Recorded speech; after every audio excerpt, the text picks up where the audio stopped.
Alright, so this is the finished look of my pumpkin spice latte makeup look. I was totally inspired by Mally Mojo on Instagram because she does a lot of facial arts and like 3D type effects, so that's what I was trying to do here. My pumpkins aren't realistic, but I did I did try my best to create these pumpkins, and I think I did pretty well. Also, I did go over my lips with this lippy right here. As you can see, I got it on my freaking hand.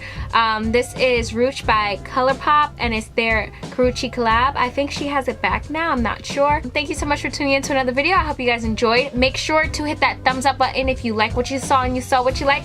Also hit that subscribe button. It's gonna be down here or over here. And yeah, thank you so much for tuning in. I'll see you next time. Bye! Mwah.